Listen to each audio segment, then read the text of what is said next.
ચાલો, જય બજરંગ, જય સોમનાથ મહાદેવ. બજરંગ બલીને સોમનાથ મહાદેવ તમારા બધાની રક્ષા કરે. જય માં અન્નપૂર્ણા. તો આજે આપણે બનાવશું એક જે કોઈ બધાને દૂધી ના ભાવતી હોય ને એવું દૂધીનું શાક બનાવશું. જેને દૂધી નથી ભાવતી એ પણ આ શાક તમને એમ લાગશે નહીં કે આ દૂધીનું બનાવ્યું એમ. તો આખી નવી જ રેસીપી છે. ચાલો, આ કુકર લીધું છે, એમાં છે આ 2 ડુંગળી છે,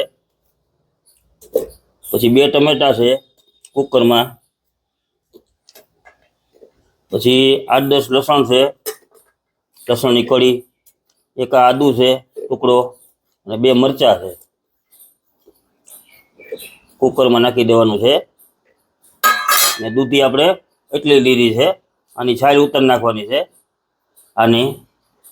અને આમાં વચ્ચે એક વાટકો મૂકી દઉં અત્યારે, પછીની પ્રોસેસ હું તમને બતાવું. અત્યારે એટલી વસ્તુ આપણે લીધી ને એમાં આ દૂધી, ખબર જ નહીં પડે દૂધીનું શાક છે આ. ચાલો, દૂધીની છાલ ઉતાર લઈ. ચાલો, હવે માંડવીના દાણા એ નાખી દઈ, થોડાક નાખી દેવાના, 2 મુઠ્ઠી જેટલા, એટલે આનો શાહી સ્વાદ આવે. શાહી પનીર શાક થાય આવડું.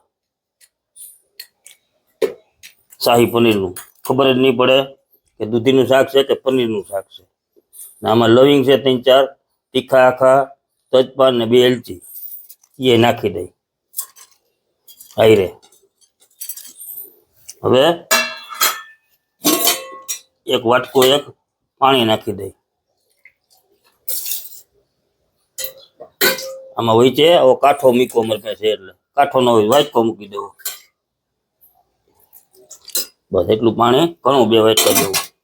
ચાલો, દૂધીને છાલ ઉતારી નાના નાના બટકા કરીને ખાવડા. હવે એને મિક્સરના કાનામાં નાખી દેવાના.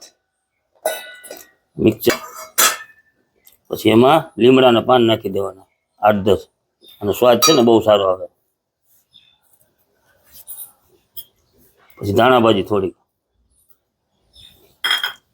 અને વાટકી 1 ચણાનો લોટ. આમાં નાની વાટકી છે એટલે લગભગ સમજી લો ને કે 3 ચમચી જેવો. હવે આને પાણી નાખ્યા વગર પીસી નાખવાનું છે, પાણી નાખવાનું નથી જરાય. હાલો, હવે આને પીસી નાખીએ. કેતા ભૂલાઈ ગયું હતું, મીઠું નાખવાનું થોડુંક સ્વાદ મુજબ, અને 3-4 લસણની કળી નાખી દે એટલે સ્વાદ આવે હાઈ ક્લાસ. બસ 4 લસણની કળી, સ્વાદ સારો આવે હાઈ ક્લાસ. હવે આને પીસી નાખીએ. જો પાણી નાખ્યા વગરની હવે મસ્ત ગ્રેવી થઈ ગઈ જુઓ, બરોબર. પછી એક ડીશ લઈ લીધી, એમાં તેલ ચોપડી દીધું ફરતી બાજુ.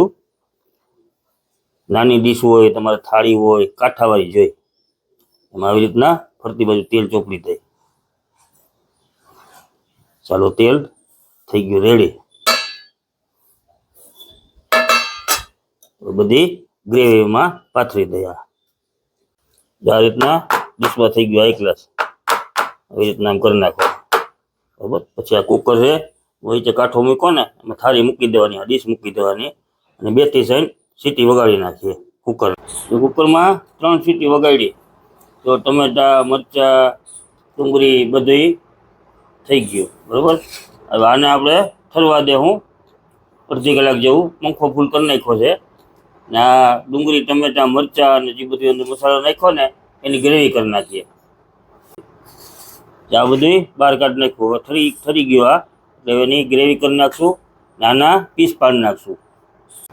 જો ઠરી ગયા પછી આપણે પીસ કરી નાખ્યા. જો બધા એકદમ જો પોચા હાઈ ક્લાસ, અને નિરાયતે કરવાનું.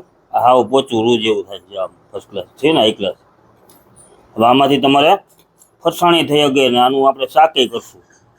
ચાલો, તેલ ગરમ થઈ ગયું છે તો આપણે 1 નાની ચમચી રાઈ નાખશું, નાની ચમચી જીરું,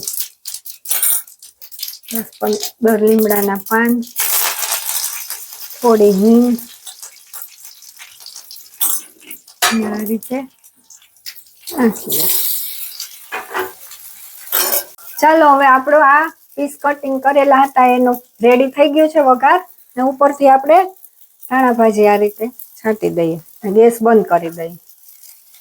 ચાલો 3 પાવડા તેલ નાખ્યું છે. તેલ આવી ગયું છે. એમાં નાખશું આખું જીરું, 2 નાની ચમચી, 1 અડધી ચમચી નાની, અડધી ચમચી મેથી નાખી છે. હવે નાખી દઈએ આપણે ગ્રેવી બનાવી છે એ જુઓ.